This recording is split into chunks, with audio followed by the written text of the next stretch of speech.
Bismillahirrahmanirrahim. Assalamualaikum warahmatullahi wabarakatuh. Mga minamahal na kapatid sa pananampalatayang Islam, ang buhay natin dito sa mundo ay napakaiksi, kaya naman bilang isang Muslim ay magpakumbaba o palagi tayong magpakumbaba para kay Allah subhanahu wa ta'ala.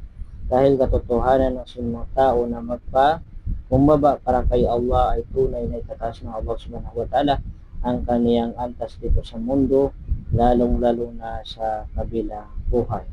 Sabihin ko, ikaw ay magmataas, magmalaki, ay hindi ka hindi itataas ng Allah subhanahu wa ta'ala ang iyong antas dito sa mundo, lalong-lalo na sa kabilang buhay.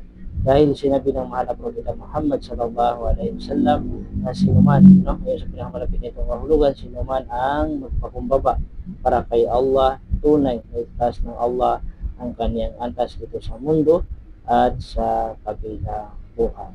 Kaya naman kung gusto mo na itaas ka ng Allah subhanahu wa ta'ala yung antas mo dito sa dunya, dito sa mundo, lalong-lalo na sa kabilang buhay, ay magpakumbaba ka para kay Allah subhanahu wa ta'ala.